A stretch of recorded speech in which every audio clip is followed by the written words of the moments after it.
Pick a track, pick a time, any day is fine. Pack a bag, say adieu, let's sail off me and you on another adventure. Hey guys! So, I started a YouTube channel 2 years ago for a purpose, and that purpose was not to put pretty pictures in a box and entertain all you guys with episodes of the fun things I do every week, because that's kind of lame. The real purpose of my YouTube channel is to show a lot of you guys out there that you're capable of a lot more than you give yourself credit for. I've been able to make a great example out of myself in a small way to many women in the world, because a lot of them are afraid to come out here and do this without a husband or a boyfriend. I've also been able to make a good monetary example out of myself, because a lot of us believe we need hundreds and thousands of dollars to own a sailboat and to live on a sailboat and to work on a sailboat, and we've seen through some of my episodes that none of that's true. You can do anything, whether you're male or female or old or young or rich or poor, it doesn't matter. There's a lot of you out there as well who have challenges like disabilities, injuries, experiences you've had in life that have changed your life, and you've let that change your life whenever you actually don't have to. I would like to introduce you to my friend Dustin. My name's Dustin Reynolds. I'm from Hawaii, a big island, a small town called Kona. I started sailing just over 5 years ago. This was the result of getting hit by a drunk driver 10 years ago. I was on my way home from work one night, and a drunk driver came across the center lane, hit me head on, lost my arm and my leg in the accident. It nearly my life. It through the process of the financial hurdles, I pretty much lost almost everything that I owned. It left me about $500,000 in debt. Like, it was my own health insurance company that actually sued me into bankruptcy. Wow. So my own health insurance company sued me for $440,000. And it took about 3 years to go through the medical process and the bankruptcy and everything. And one day I was just on the internet, and I just completed my bankruptcy, and I just finished paying off the IRS, a debt of about $20,000. So I started looking for other ways to make money and other things to do. And randomly, I was on the internet, and I found this website called the slocumsociety.com. And it was all people who had set records sailing around the world by themselves. And I was like, well, there's no double amputee on that list. I'm just going to go do that.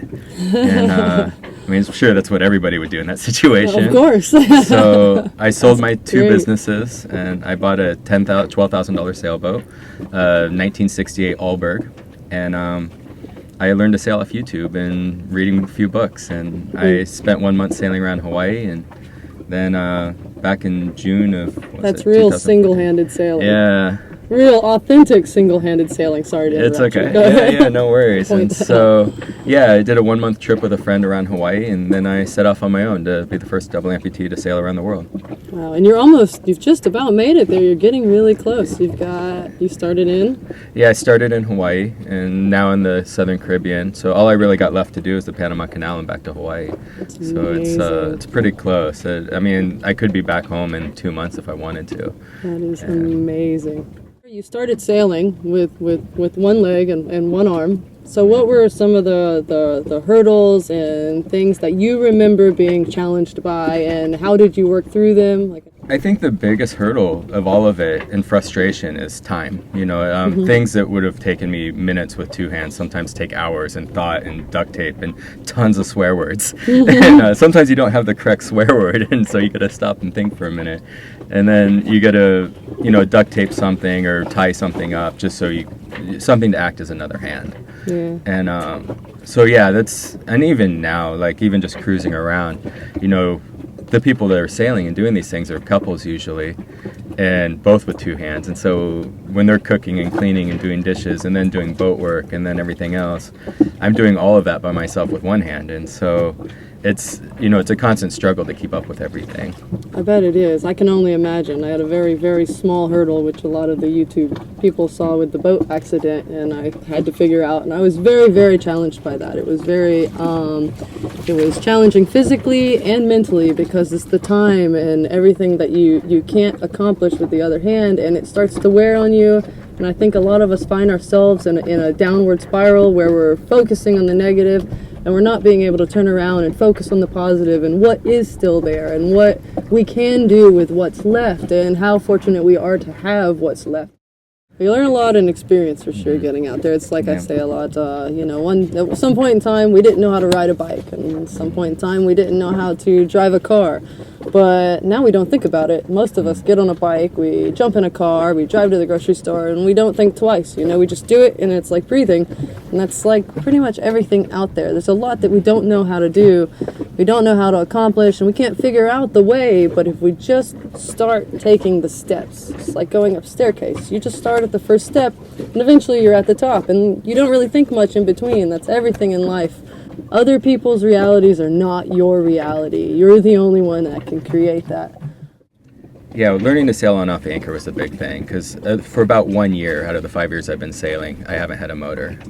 And so I still was able to go everywhere that I needed to go, do the things, and even like day sails to other places. Like other boats would be like, okay, they'd go take off. And I was like, well, I gotta wait until later to charge up the batteries, but I'll be there. And yeah. So it was, even without the engine, I became comfortable sailing. Your first solo sail. Oh yeah, so leaving Hawaii, that I'd never sailed by myself before. I'd never left the marina by myself before.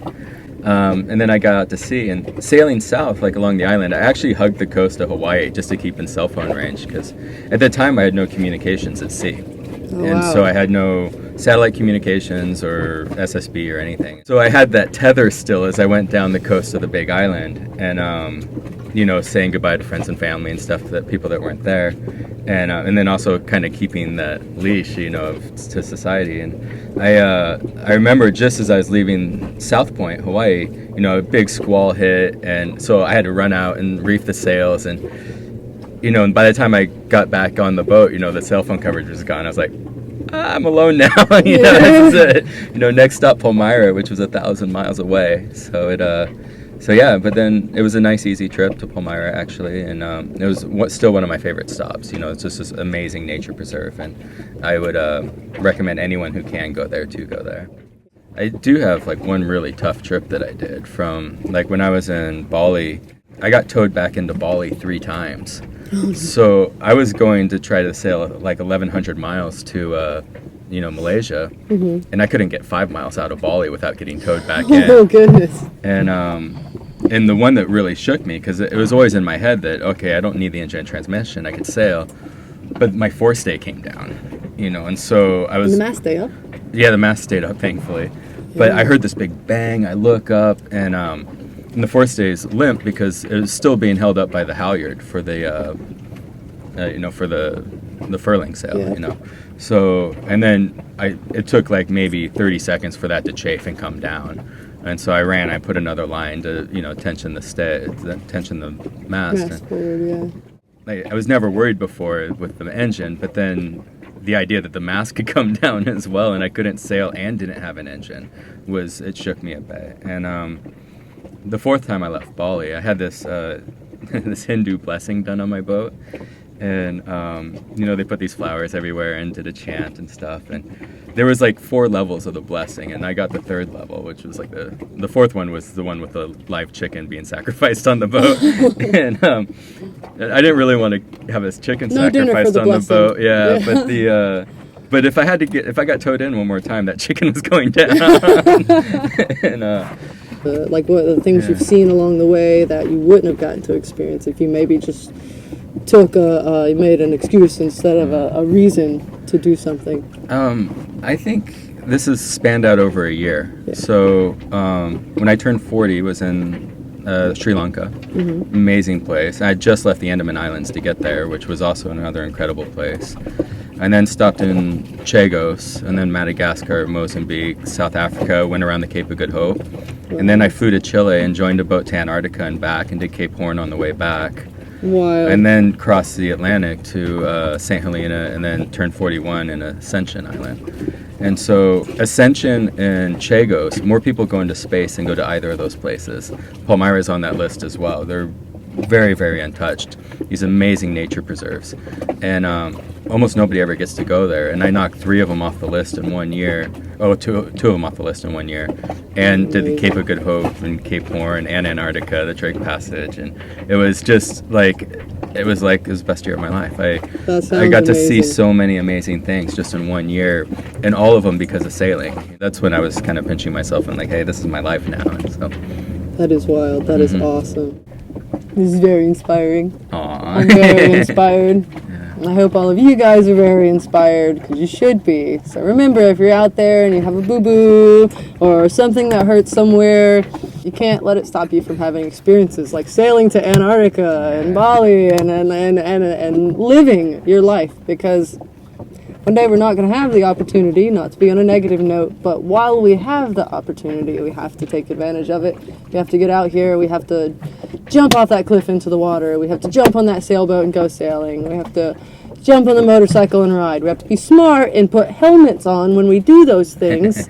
So there's a fine line in living life and doing the crazy things and being smart while you're doing it. So don't not do something. Just think of the way that you can do it the safest and go for it. No matter what it is.